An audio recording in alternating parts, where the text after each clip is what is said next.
What is good, Raider Nation? It's your boy Raider Alex back with yet another video for you guys. Anybody that's new to the channel, you guys love Raider related content just like this, make sure to like, comment, subscribe to the channel. That being said, let's jump right into the topic of this video. Day 2 of the NFL draft is all but concluded. We're at pick 93 at the moment. I highly doubt we're gonna make a move to trade back in to the late second round. So let's talk about it. Day 2, my overall opinions and reactions, especially coming off of yesterday where initially I was disappointed, but after watching the film, I mean, there's no doubt that Brock Bowers is just an absolute phenomenal player. But the Raiders will start off in day 2. There was a lot of good players on the board. Ideally, going into this draft, the first 2 rounds I wanted us to address quarterback and tackle. And after this pick, I mean, we did neither of those. But I will say we did get a player at a position of need. With the 44th overall pick, the Las Vegas Raiders selected center out of Oregon, Jackson Powers-Johnson. Now, you may think to yourself, center, I mean, we have Andre James, so is it really a position of need? But the one thing I really think with Jackson Powers-Johnson is that he will be moved to the guard position. He very likely will play right guard for us. I think he should translate very well. And I really think that's what they're going to do. They're going to play him as a guard, as a rookie, let him get some playing time, let him help in that aspect. And very likely, he may be the center of the future. We only re-signed Andre James to about a 2-year contract, I believe. So I wouldn't be shocked if in a year or two, we moved on from him and went with Jackson Powers-Johnson as the full-time center. And really, when it comes to this player, I mean, I really like the pick. He's a really good player. I mean, most NFL draft analysts and experts have him ranked as the best center in this draft, and most people expected him to be a first-round talent, and the Raiders were able to get him in the second round. So when it comes to value, Tom Telesco once again got a player with great value. And ultimately, I'm okay with it. He's a very good player, and we still need help in the interior of this offensive line. And just in general, watching this guy's film and his game overall, he's a very good prospect. Stay tuned. We will be coming out with a film study video on him. But just to give you a general sense of what kind of player he is, yo, this guy is a very strong, mean, nasty interior offensive lineman. He really excels in the run game. He almost kind of reminds me of Richie Incognito, just that toughness, that strength, and always playing to the echo of the whistle. He did a very good job in Oregon as well.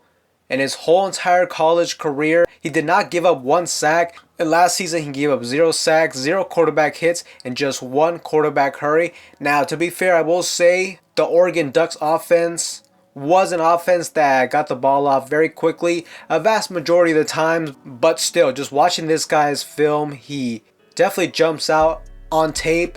I mean, you look at it, most centers, usually you put the weak link of your offensive line at center because you can kind of hide that the easiest, you know, a lot of combo blocks.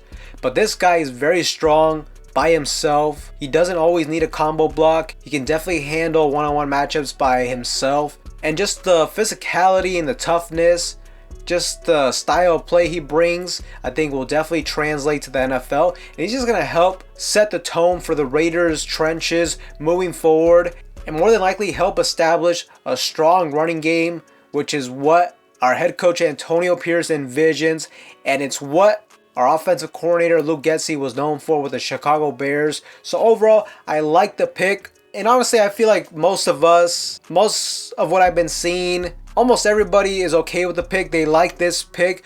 But when it comes to our 3rd round overall pick, this is where it gets interesting.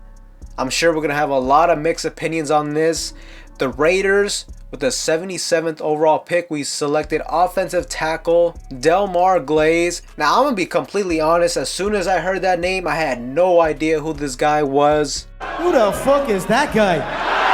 Who the fuck is that? All I saw is that he's an offensive tackle. Doing a little bit of research on him, looks like he can play right tackle, left tackle as well. But just in general, I really don't know what this guy brings. I'm going to have to watch the film on him to get just a better idea of what kind of player and just overall whether or not I like the pick.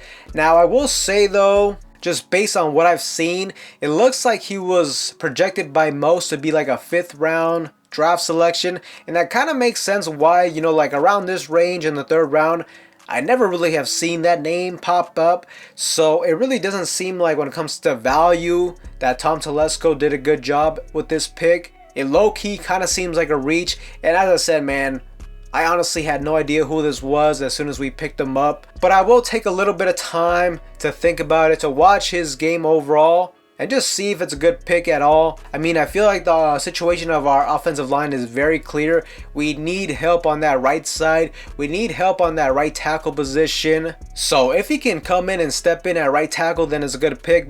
Then if not, we still have a glaring need in my opinion. I'm still not sold on what we have with Thayer Mumford. And that's just really the biggest weakness on this offense. But there's no doubt that selecting Demar Glaze was definitely a very interesting pick, to say the least. And I will say tomorrow, day 3 of the NFL draft, is going to be very interesting, because one thing with Tom Telesco, I mean, you look at his overall track record with the Los Angeles Chargers.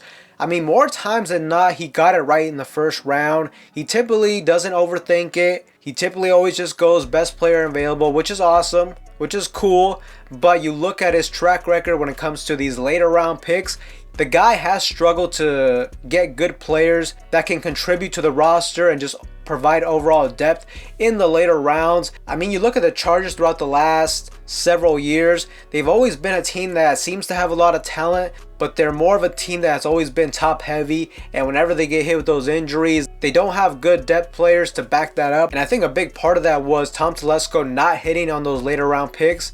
You know, every single round in the NFL draft is important. Of course, you want to hit on those 1st round picks. They are crucial, but you also gotta hit on some players that can make an impact on your team in the later rounds. I mean, most guys aren't going to make a huge impact, but at the very least, can they be on the depth chart? A good, solid rotational player? Can they step in here and there? So really, it's going to be interesting to see what we do on day 3. Do we go quarterback? I mean, honestly, the quarterbacks that are left, none of them I really like that much. You know, maybe I'd be a little bit intrigued with a Jordan Travis, because to me, it seems like he has a little bit of upside, but I definitely always thought that the drop-off after the 1st round with these quarterbacks was significant in this year's draft. And it's going to be interesting to see what we do. Do we get aggressive? Do we finally trade up, trade down? We haven't done anything in that aspect. And hopefully Tom Telesco can make a name for himself and get some solid players in day 3 of the NFL draft. Some guys I'm hoping we can draft tomorrow would be running back Bucky Irvin. I hope we can target a cornerback. There should be some good ones available tomorrow. This draft is pretty deep at the cornerback position. You can get some great value tomorrow in day 3. But Raider Nation, those are my thoughts and opinions on day 2 of the NFL draft. Let me know what you guys think in the comment section down below of Jackson Powers Johnson. And also, what do you think of our 77th overall pick? But with that being said, Raider Nation, that's all for you guys in today's video. Anybody that's new to the channel, you guys love Raider related content just like this one, make sure to like, comment, subscribe to the channel. Also stay tuned, we will be having some film studies dropping. But with that being said, I will see you guys in the next one.